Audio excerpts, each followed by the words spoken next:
ধর্ষণে অভিযুক্ত তৃণমূল কংগ্রেসের কাউন্সিলরকে দলের হাইকমান্ডের নির্দেশে দল থেকে বহিষ্কার করেছিলেন তৃণমূল কংগ্রেসের বীরভূম জেলার কোর কমিটির সদস্য আশিস বন্দ্যোপাধ্যায়। সাংবাদিক বৈঠক করে ধর্ষণে অভিযুক্ত তৃণমূল কংগ্রেসের কাউন্সিলর প্রিয়নাথ সাউকে দল থেকে বহিষ্কার করা হয়েছিল। এমনকি তাকে কাউন্সিলর হিসেবেও মেনে নেওয়া হবে না বলে ঘোষণা করেছিলেন আশিস বন্দ্যোপাধ্যায়। কিন্তু সেই বহিষ্কৃত সাসপেনশন প্রত্যাহার করা না হলেও কাউন্সিলর প্রিয়নাথ সাউকে স্বমহিমায় দেখা গেল পৌরসভার অনুষ্ঠানে। রামপুরহাট পৌর প্রধান সৌমেন ভকত এবং রামপুরহাট থানার আইসির পাশে বসে থাকতে দেখা গেল তাকে।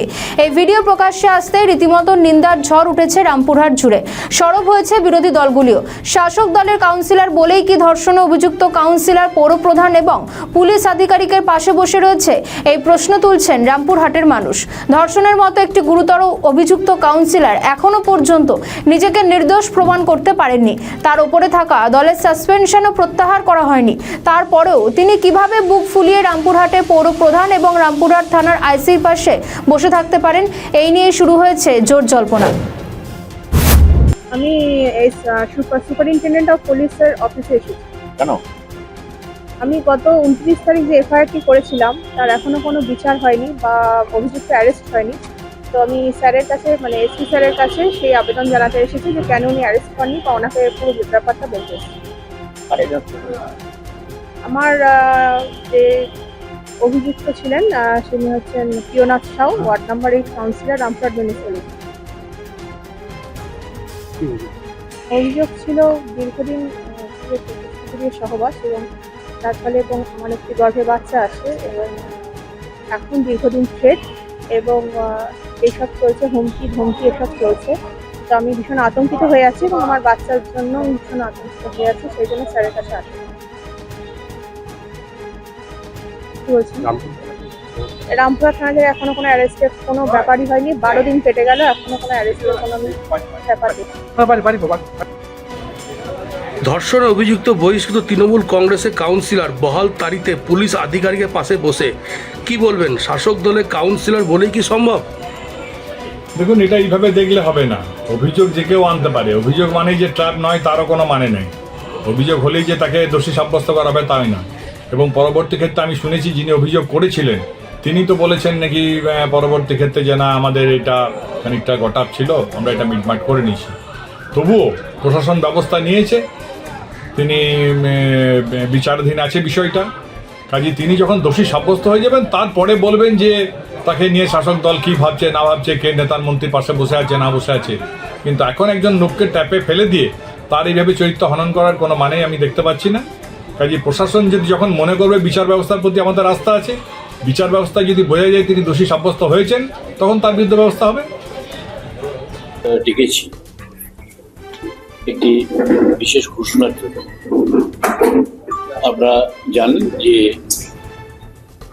রামপুরহাট পৌরসভার 8 নম্বর ওয়ার্ডের কাউন্সিলর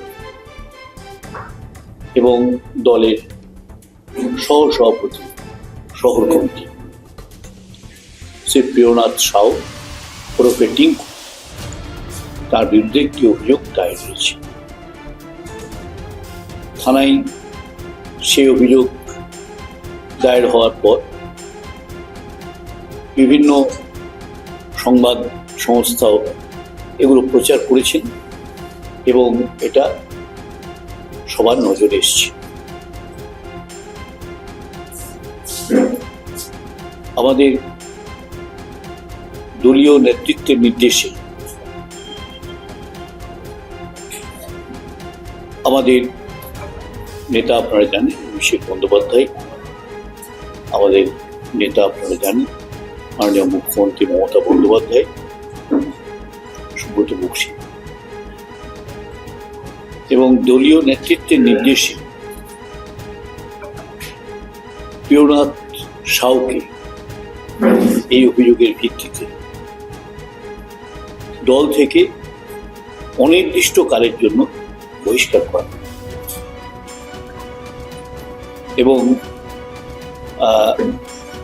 দলীয় শৃঙ্খলাকে না মেনে যদি কোনো ব্যক্তি গুরুতর অভিযোগে অভিযুক্ত হন তাকে দল রেয়াত করেন, তৃণমূল কংগ্রেস রেয়াত করেন। স্বাভাবিকভাবেই এই অভিযোগ গুরুতর আকার নেওয়ার পরে দল এই সিদ্ধান্ত নিয়েছিল তাকে দলের সমস্ত পদ থেকে অপসারিত করা হচ্ছে এবং দলীয় পদ থেকে অনির্দিষ্টকালের জন্যই তাকে সরিয়ে দেওয়া হচ্ছে, বহিষ্কার করা হচ্ছে। এই সিদ্ধান্ত আপনাদেরকে জানানোর জন্যই এই সাংবাদিক সম্মেলনের আয়োজন। পরে হবে, এটা দলীয় নির্দেশ আমাকে যেভাবে দেওয়া হয়েছে আমি সেভাবে।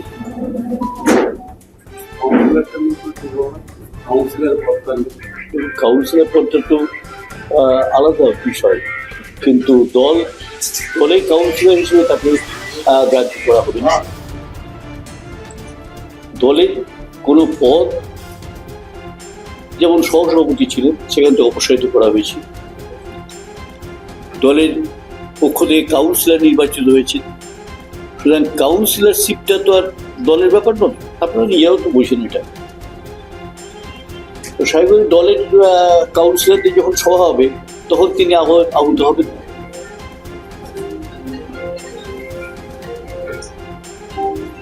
আমাদের ভিডিও ভালো লাগলে লাইক ও শেয়ার করুন, কমেন্ট সেকশনে আপনাদের মতামত জানান।